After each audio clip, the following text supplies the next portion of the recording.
If you're looking forward to the upcoming Skull and Bones game, then this video's got nothing to do with that. This is 5 historical facts about Assassin's Creed, Black Flag. Every ship you approach in Black Flag has the gun ports open at all times, no matter the weather. But they wouldn't do this in reality, because obviously it's a bunch of holes in the side of the ship that let in seawater. These hatches were closed at all times, other than during engagements at sea when the cannons had to be run out and when ventilation was needed below decks. So I suppose maybe semi-accurate in this instance, but not in this instance. The gun ports being open to the sea was a major issue, and there are actually accounts of cannon crews, particularly on the lower decks, being stood knee-deep in water whilst trying to man the cannons, which can't have been ideal. In fact, Admiral Pellew actually used poor weather conditions to attack a French ship of the line during the Bantry Bay expedition. Admiral Pellew, or Captain Pellew as it was at the time, attacked the French ship the Droit de l'Homme, a 74-gun ship of the line manned by over 1,000 sailors, with his frigate, the Indefatigable.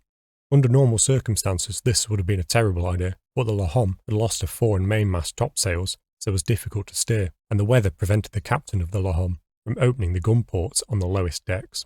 The lowest decks being where the heaviest and most deadly cannons were, the 72-gun man-of-war was almost equally matched against Pellew's frigate. Pellew managed to hold his own against the much larger ship for over an hour, even raking her at one point, that is to say, to fire a broadside down the length of the enemy's ship, which would just cause all manner of problems for the people inside. This tactic of attacking enemy ships when they were forced to close their gun ports was also used to great effect at the Battle of Ushant when the British sailed on the leeward side of the French ships.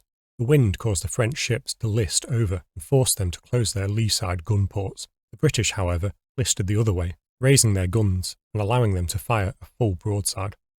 Another interesting fact that kind of shows a lot of thought went into this game is that the inside of the gun ports are painted red. The inside walls of gun decks on Royal Navy ships were painted red, allegedly so that blood would not show up during engagements at sea.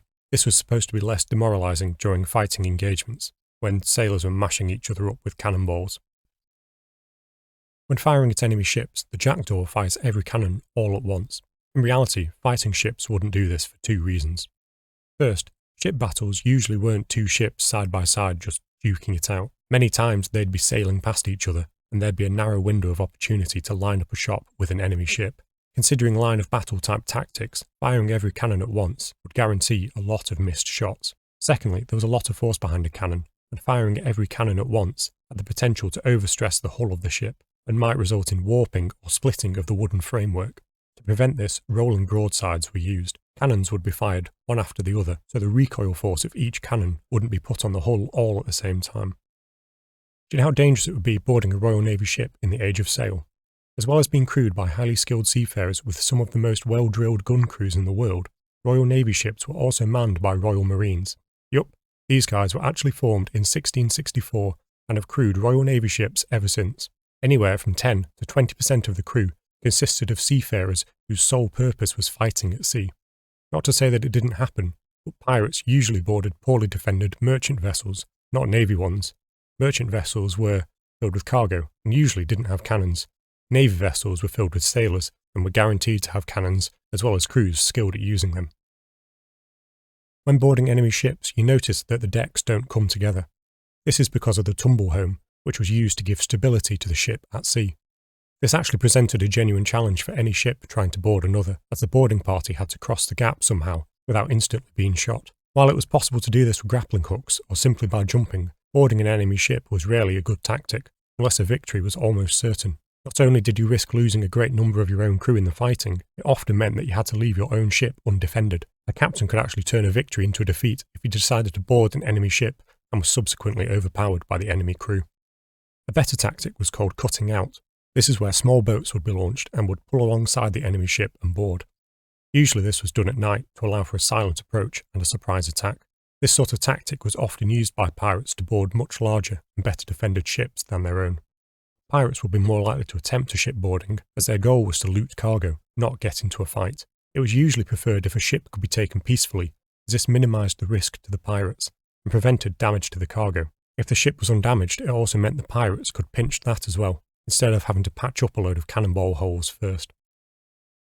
Along with destroying powder barrels and removing sailors from the fighting top, Kenway is often tasked with destroying the enemy ship's flag, and there's actually a lot of historical merit to this. Before a battle at sea started, ships would try all manner of false flag tactics to try and confuse the enemy. A British ship might raise a French flag in order to sail closer to a Spanish ship.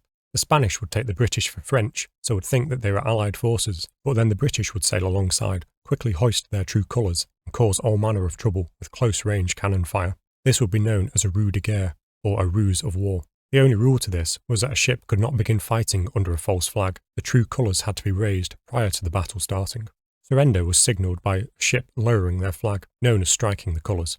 Striking of the colours could only be ordered by the captain or the next highest ranking officer should the captain be incapacitated in battle. If at any point during the battle sailors noticed their ship's flag had been lowered, they would take it as a sign that the captain had ordered a surrender. If a crew had boarded an enemy ship, lowering the enemy's flag would be a good way to trick them into surrendering, as they would think that the order for surrender had been given by their own captain. This also led to a lot of confusion during engagements at sea.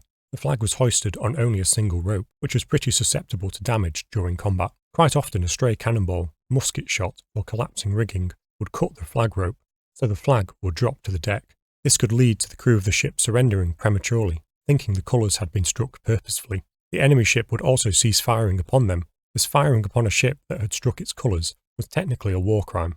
This led to situations where enemy ships would have to verify with each other if the colours had been struck intentionally or had just been damaged and fallen off the mast. So, mid-battle, they'd have to check with each other to see if the ship without a flag was still in the fight or not. The ship was also not allowed to engage in battle without their flag being raised, as this could be seen as perfidy. Perfidy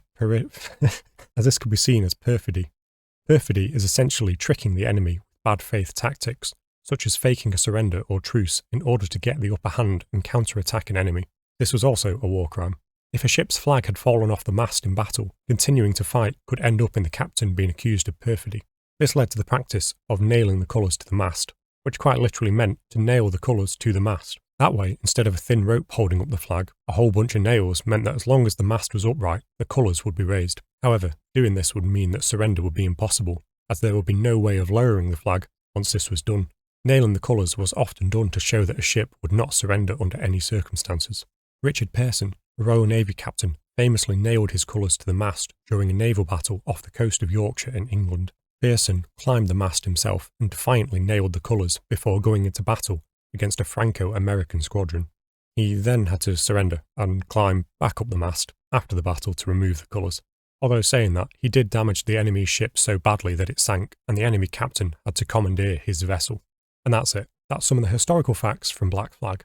If you've not played this game but are enthusiastic about pirates, I'd definitely recommend it. I don't really play computer games, but I think this one's pretty good. It's also got something to do with assassins or something. I don't know, I didn't really follow that bit. Anyway, I'm Sealegs, beat to quarters in the comments, and we're done here.